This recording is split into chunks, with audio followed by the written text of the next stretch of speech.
Dès leur arrivée, les élèves du collège Charlemagne doivent déposer leur téléphone dans leur casier et leurs écouteurs aussi. Dans cette école privée de Longueuil, l'usage du cellulaire en classe et pendant l'heure du dîner a toujours été proscrit. Et depuis 2 ans, l'interdiction est totale, même avant et après les cours, partout sur le terrain de l'établissement. On voulait encourager les élèves à participer davantage à la vie scolaire, à socialiser entre eux, à ne pas passer le temps qu'ils sont à l'école, ces moments précieux-là, seulement qu'à regarder le cellulaire. Un peu de lecture ou une partie d'échecs à la bibliothèque, ping-pong et soccer de table à la cafétéria, basketball, jeux à l'extérieur.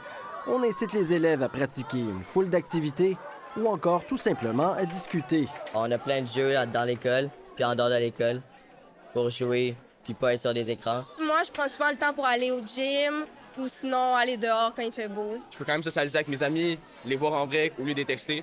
C'est mieux ça, je trouve, que toujours être sur nos téléphones, chacun de notre bord, comme pas se parler, en fait. Si l'utilisation du cellulaire est interdite en tout temps, tous les élèves ont une tablette électronique, une exigence du collège.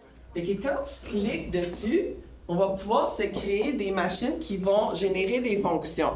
Elles sont utilisées pour enseigner, comme dans ce cours de mathématiques, et les élèves peuvent aussi s'en servir quand ils ne sont pas en classe, mais uniquement à des fins pédagogiques. Il y a toujours une tentation d'utiliser l'iPad pour aller sur les réseaux sociaux, pour jouer à des jeux.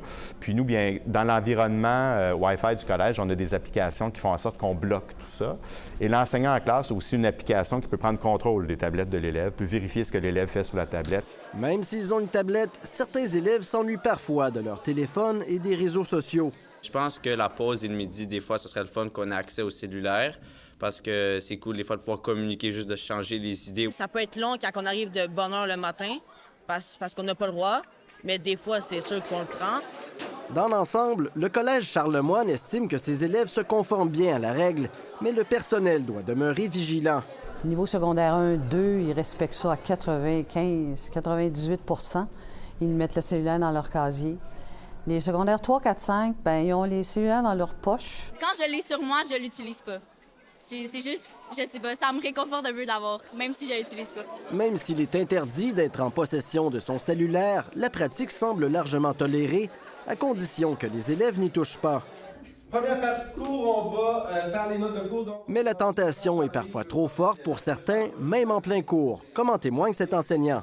Ça arrive régulièrement. Donc, dans ce cas-là, on confisque le téléphone et on va le porter au suivi, qui est le bureau là, qui s'occupe un peu des élèves qui sont sortis de classe ou qui ont des troubles de comportement. Donc, on va le reporter, confisquer pour la journée et l'élève peut le récupérer à la fin de la journée. Si un élève récidive, il y a une gradation des sanctions jusqu'à la retenue. Plusieurs l'admettent, ils se sont déjà fait pincer. J'avais écrit à mon ami de mon cellulaire, puis c'est ça, je me suis fait prendre. J'ai une retenue, puis je me suis fait confisquer. J'écrivais à mon père parce qu'il voulait savoir ce que je voulais manger. Fait que là, j'ai répondu. Les rares fois que je prends des élèves à texter, souvent, c'est avec leurs parents. Mais il n'y a pas la réflexion de dire « Ah, il est 2 heures, il est en classe, c'est pas le moment ». Pour appliquer l'interdiction d'utiliser le cellulaire, tout le personnel doit être mobilisé. Au collège Charlemagne, on pense que l'effort en vaut la peine. Je trouve que ça aide beaucoup les élèves à ne pas avoir une attention divisée. Parce que c'est sûr, quand ils ont leur cellulaire avec eux, ils ne sont pas complètement dans la classe, même pas avec l'enseignant ou même pas avec leurs amis. Ils sont sur leur cellulaire. La moitié de leur attention est là-dessus. Selon David Bowles, étendre cette règle à tout le Québec est une bonne idée. Mais il ne faut pas aller trop loin et complètement éjecter le numérique des écoles. Pour moi, ça, c'est une mauvaise idée. On veut préparer nos jeunes à relever les défis de leur génération, à intégrer le milieu du travail dans 5, 10, 15 ans, où ils vont utiliser les technologies, le numérique, l'intelligence artificielle. D'ici septembre prochain, chaque école devra décider comment l'interdiction du cellulaire sera orchestrée. Ici Olivier Bachand, Radio-Canada, Longueuil.